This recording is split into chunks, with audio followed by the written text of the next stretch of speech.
السلام عليكم ورحمة الله وبركاته. اللهم صل وسلم وبارك على سيدنا محمد وعلى آله وأصحابه أجمعين.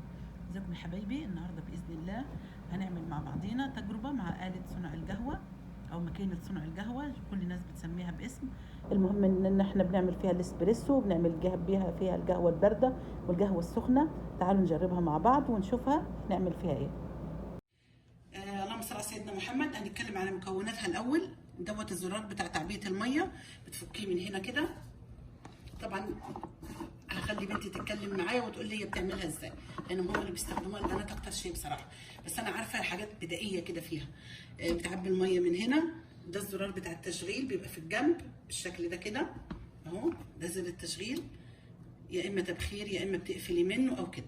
بتحطيه على يعني الخط اللي هنا ده هو اللي بتحطي عليه، سواء هتقفل او هتفتح او كده. تمام. نيجي هنا دوت بتاع ايه؟ دي اللي بنعبي فيها القهوة. دي اللي بنعبي فيها القهوة، نفكها بتتفك كده. دي طبعا الكنكة الأول. دي الكنكة اللي هي بتصب فيها القهوة. أيوه. دي إيه؟ فيها قطعتين، القطعة الأولى نحط فيها القهوة. عفوا، دي بتنزل القهوة عادي، ودي جواها من هنا بتحطي انت القهوة هنا. أيوه، عشان ما ينزل شيء من القهوة. تنزل مصفاة يعني. أيوه. عشان كده من جوا اللي هي زي المعيارات. شوفي الأرقام الموجودة. من هنا في معيار. طب هنا في رقم 2 وفي رقم 4. فيها معيار 2 وفيها معيار 4. بتحطي القهوة على قدها، صح؟ هي مش باينة في الكاميرا بس أهو هنا فيها معيارين 2 و4. أيوه. طيب معيار 2 ده على قد إيه؟ يكون يتعمل فنجانين؟ نحط كوبين. أيوه، كوبين. وأربعة، يعني 4 كوب. يعني 4 كوب. احنا ما بنعملش الا 2 بصراحة، لأن هي ما بتاخدش مية، ما بنعبيش مية كتير فيها. احنا حنعمل 2 لأن حنعمل نوريكم قهوة باردة وقهوة عادية. طيب تمام. يلا نشغلها على طول مرة واحدة معاهم ونحط الفيشة كده ونحط الأول القهوة. طبعا احنا حطينا موية هنا. حطينا مية وهنسيب المية تغلي وهنحط القهوة هنا. هنشغلها أول شيء. أول. أيوة، هذه الفيشة بتاعتها هي. هذه الفيشة. هنقول بسم الله الرحمن الرحيم. هتأكد إن هي شغالة. هذا فيشة. هذه أهي. هذا الفيش بتاعها، الفيش مستخبي. طبعا الفيش عشان اتاكد ان هي اشتغلت، الفيش بينور من الجنب. لو انا دوست كده اهو باين في الكاميرا اهو كده الزرار ده نور، يعني هي كده اشتغلت اهي. هطفيها دلوقتي لحد ما احط القهوه. نحط القهوه بعدين نبدا نشغلها. طيب احط قد ايه قهوه؟ هنحط 3 ملاعق. المعلقه دي؟ ايوه. احط 1 قبلها كده؟ لا شويه. ايوه، انقصها شوي. هنحط 3 ملاعق. طبعا تتحكمي بالقهوة بالكمية اللي تحطيها على حسب انت تبغيها ثقيلة تبغيها خفيفة كده. فإذا تبغيها ثقيلة تكتر القهوة. أعمل إيه؟ أضغط عليها؟ احنا حنعملها وسط. أيوة، حنضغط عليها عشان نكبس القهوة جوا تبقى زي الكبسولة كده. أيوة. ها؟ وتتصفى معايا اهي. شوفوا كده تمام. عشان أنا كبستها. أيوة، عشان لما تنزل فيها الموية تيجي على القهوة كلها. ايوه، وتصفيها. ايوه، ما تحوس، يعني لما تنزل على الماء ما تتبعتر. طيب دلوقتي اقفلها واحطها مكانها، صح؟ هركبها مكانها. اركبها مكانها. طبعا ما بحطش بشيل اللي انا كبست بيه، برجع اركبها مكانها. بسم الله. طبعا هي ليها لفه معينه بتحطيها وتلفيها عشان تركبها صح. ايوه ايوه كده خلاص هي اتركبت اهي. برجع احط تحتيها دي من الفتحه دي كده هنا اهو بالشكل ده. هبدا اشغلها. شغليها تمام كده. لا، حطيها على علامة حقت الكوب. شوفوا هنا علامة حقت الكوب. في علامة الكوب وين؟ دي هنحطها على علامة الكوب. هي الموية اللي حطيناها فيها باردة. أول ما تسخن حتبدأ تقطر القهوة هنا. أيوة. طيب. يعني أنت تحطي فيها الموية باردة، لكن لما تسخن حتبدأ تقطر تلقائيا. ما تبدأش تقطر إلا لما الموية تسخن. لما تكون الموية حارة خلاص تصير تاخذي منها وتصبي عادي. طيب استنوا معانا بقى. هنفضل مخلينا معلش ولا يعني المقطع لو هيطول شوية بس عشان نمشي معاكم خطوة خطوة. هي ما حتاخذ وقت كمان. ما تاخدش وقت. طيب أي قهوة تركي بقى أنت بتحبيها حابة تستخدميها؟ أنا بستخدم القهوة دي. بدأ ليها صوت. ايوه زي صوت الغناء. طيب انا يعني لازم احط في دي ولا عادي احط الكوب تحتيها؟ وانا يعني انا لما بستخدمه بحط الكاب على طول. يعني ممكن تحطي الكوب على طول وتاخدي ما منه يحتاج على قد ما انت يعني عاوزه. هذه لو اني حامل منها كوبين او كذا عشان المعيار اللي فيها هنا. شوفوا. ايوه اصب لكن منها لو انه كوب واحد خلاص كوب من واحد هنا. خلاص احطها تحتيها واصب عشان ما اغرقش كوب كتيره وما اغرقش هي اللي كانت بتاعتها اصلا. ايوه هو الكوب واحد. طيب تمام. لكن لو هاخد منها نعمل بارد احط هنا عشان اصب شويه بارد شويه حار. أيوة. صح؟ أيوة. طبعا البارد الميه بتنزل سخنه لكن انت بتزود عليه تلج عشان تعوضي القهوة الباردة شوي انا حاعمل لكم الحين. ايوه خلاص خلينا نعمل دي وبعدين نعمل البارد. بدات تنقط لسه صح؟ طبعا بحط حاجه هنا عشان هي هتبدا تنقط من جنب مكان التبخير. هي دي المشكلة اللي عندنا إن احنا هي فيها غلطه حقتي صح؟ هي فيها غلطة. ايوه كمان التبخير انا لسه يعني ما تعودت عليه فما حعرف اعمل لكم حاجة. يعني المفروض اني اشرح لكم كمان طريقة التبخير وكذا. التبخير عشان احنا ما بنعوزش في التبخير كتير صراحة. لكن لسه هو مو ضابط علي يعني هو رسم القهوة وكذا لسه ما ضبط معايا. ماني عارفة أبخر الحليب تمام عشان كذا يوم. لا هي فيها غلطه. قهوة باردة قهوة باردة وقهوة حارة. بس واشرح لك من الآلة يوم كذا ويوم كذا ها؟ تمام. بعد كذا تعودت عليها صرت أبخر الحليب وكذا يصير أرسم لكم وأوريكم التبخير حق الحليب. تمام واحنا مستنيين.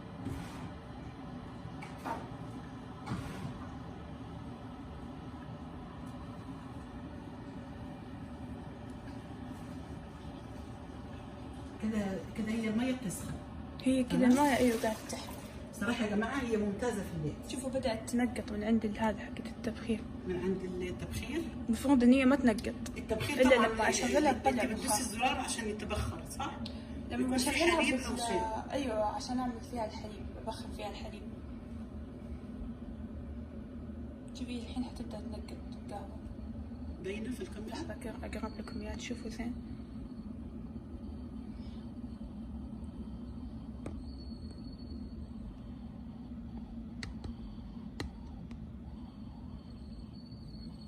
هي كذا المايه حميت.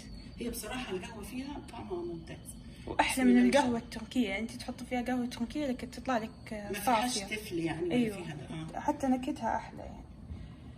انت اللي شربتاني امبارح كانت كده ممتازه بصراحه. بصوا حبايبي كده بدات تنقط اهي. كده بدات تصب ميه وتنزل فيها شويه بشويه. ايه شوفوا بدات تنقط قهوه. يعني على الصبر اهي دلع يعني ها. طبعا الآلة اشتريناها من انا جبتها كان عليها عرض جيلي شيك. جيلي شيك جبناها من جيلي شيك. حلوه بصراحه حلوه. شوفوا بدأت تنقط قهوة. تبغى عاد لين ينملي الفنجان. أنا بينملي لين هنا تقريبا.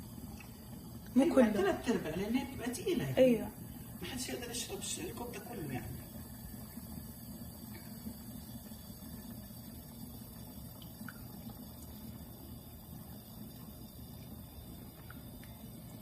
طبعا هي بتنزلها متصفيه ما فيش اي شوائب فيها ما فيش ها.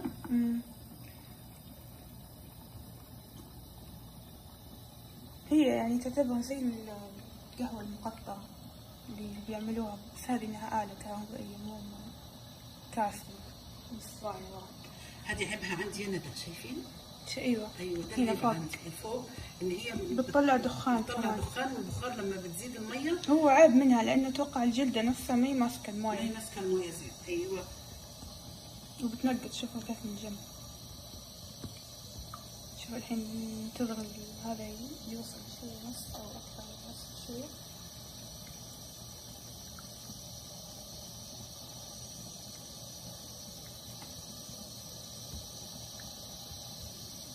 شوفي حاطين المويه قليل. شكلها الميه قليله. طب خلاص خليها استني عادي. اقفلها وزود لها الميه شوي. طب يلا اقفليها. حطي اوف. شوفوا احنا قفلناها قامت تطلع بخار يعني المفروض ما تطلع شيء. لا خلاص ايوه. المفروض ان هي لما تقفليها ما تطلعش بخار. ما تطلع بخار فهي فيها مشكلة الآلة. ايوه فيها مشكلة. حطها على اوف بس هي شوية تقفل. هي خلاص كده قفلت. كده الحين انا بنزودها مويه لان احنا حاطين مويه قليله. سخنت من هنا كمان بس هي حلوه كده، شويه دول كويسين. لا عشان بنعمل نوعين. طيب هنكفي يعني احنا مش هنشرب كتير. طب شغليها خليها تكمل. خليها تنزل لنا شويه تملي لين هنا يمكن بدك نوقف. المية قليله طبعا احنا حاطين. هي المية قليله لكن لكن ما خليتينا نصب الكوب كله. طب لانه ازود لها شويه مي. لا امي حتكون باردة خلاص كفاية عادي يكفي ما عليه. طيب تمام. خليها بس توقف بعدين طبعا لو تلاحظوا كل شوية يعني المايه اللي بالبداية ايوه غير عن اللي هذا لان القهوة خلاص اخذت طلع كل اللي فيها. فاهمين كيف؟ ايوه يعني المرحلة هذه اللي يبغاها خفيفة فيخلوها شوية. خلاص كده طفت. خلاص اطفيها. ايوه بس كده طفت كده قفلناها الحين. ايوه حنشيل الآلة على جنب عشان نوريكم كيف تسووا قهوة باردة. طبعا القهوة يمديكم تشربوها كذا إذا إنكم اهي اذا تشربيها بدون سكر أيوه يمديك تشربيها كده عادي. ممتازة. عايزة اوريكم. نشيل الآلة شوية. عايزة اوريكم من هنا. لا مسحها فيها. الصحافة الوقت اهي. عايزة اوريها لهم انا هنا بالمعلقة. شايفين صافية وطعمها جميل. اهي. تعالي هنا شوي. هي القهوة شايفين؟ اللي عايز يشرب قهوة الصبح تشربوها كذا يعني يا تشربوها كذا يا تعملوها باردة أو ممكن تضيفوا لها سكر شوية يعني تبغاها حالية. كان أنا بحب أشربها كذا بدون سكر. ايوه طب يلا اعملي أمس شربتها زي كده وعجبتها. طيب لو عملناها باردة بقى هنعملها ازاي؟ هجيب تسوي فيها القهوة الباردة. هتحتاجي حليب. احنا بنعملها بالحليب اللي هو الطازج كامل الدسم او قليل الدسم زي ما تحبي بس هو بيكون طازج. كمان القهوه اللي عملناها فيها اهو بعد ما خدناها. وهتحضري تلج. الصوص بتاع الشوكولاته ده اختياري. سكر على وفانيليا. طبعا الفانيليا دي يعني فلسفه من عندي انا اللي حطاها تعطي نكهه حلوه. طيب يعني هنحط التلج. هنحط التلج بسم الله. طبعا التلج عشان يعوض القهوه حطيناها سخنه. بسم الله. ايوه التلج عشان يبرد كمان يعني هو الاشياء البارده عاده بيتحط لها تلج. حطي ثلاثة عشان ايه؟ لا حطي شوي كمان. كاسة صغيرة. حطي واحدة. نعمل كاستين. واحدة كمان. لا خلاص هي دي حلوة. طيب. ايوه. حطي شوية كمان. واحدة. ايوه. خلاص تمام. بعدين نحط شوية حندوب فيها سكر. حنحط لها شوية فانيليا بس انتوا اذا انكم تاخذوا منها تشربوها حنقص شوية بكاسة. لان هذه كمية كبيرة مرة انه احنا نعمل فيها قهوة باردة. القهوة الباردة بس ناخذ قليل. طيب تمام. هناخذ شوية عاديين نشربهم كذا. طيب خلاص اهو. كمان شوي بس. طيب الجزء اللي بقي هنا بنقص شوي كمان عشان كثير. انا ابغاها تقيلة شوي مش عايزاكم. لا ما الحليب حيخف. طيب انا هعمل في دي اللي انا هحليها. ايوه حنحط هنا سكر. حنحط فانيليا في الجزء هذا عشان يذوب عشان ما يبقى فيه تكتلات ولا شيء. جبت ملعقة ما ادري وين اخذتها. احط شوية سكر. حنحط شوية سكر وحنحط فانيليا. حط الفانيليا. الفانيليا. طبعا الفانيليا برضه من عندي فلسفة يعني. شوية قليل مش كتير. لكن بتعطي نكهة حلوة يعني يمكن بس تشربوا فانيليا مع حليب. نقلبهم.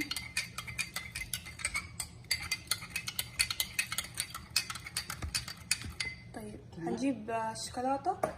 حطي شوية من الشوكولاتة هنا على طرف الكاس. ايوه لا مو كذا أمي مو فوق الثلج. طيب يلا.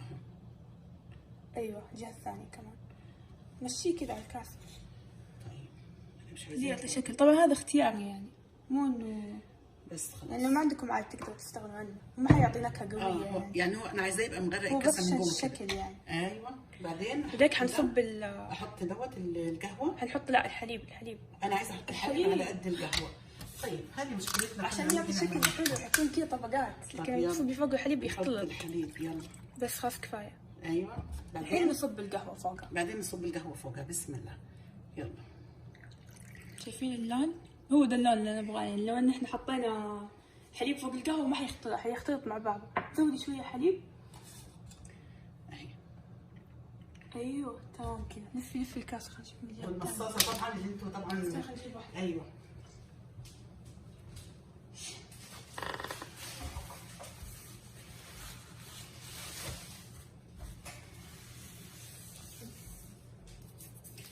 شايفين كده عملنا بقى فيها كوب القهوه فيها شوية البارده. سنجة. استني خلينا عشان شفت جايين الشوكولاتة الثانية اللي عملتيها، الناحيه الثانيه. الرسمة الثانية. استني بس استني اهي شايفين. لفيها، طب لفيها. هدفها الناحيه لا الجهة الثانية. الجهه ايوه. الثانيه شايفين اهو. الشوكولاته ممكن تعملي لها اي حركات، هي اذا قلبتيها راح اذا تدوب. قلبتيها راح تدوب معاكي، بس ايه التلج هيخبط فيها فيديها اشكال.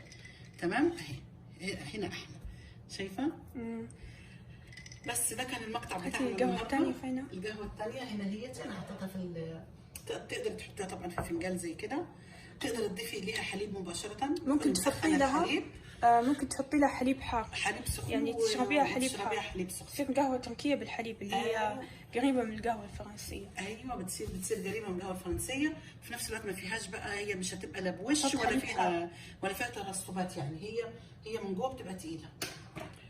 اتمنى المقطع النهارده بمشاركه بنتي هبه، الله يوفقها يا رب. المدارس بدات بقى وهنبدا نعمل الحاجات دي، ها. ادعوا لها ربنا يوفقها في الدراسه عن بعد الفتره دي، وربنا يوفق الجميع يا رب، كل بناتنا واولادنا.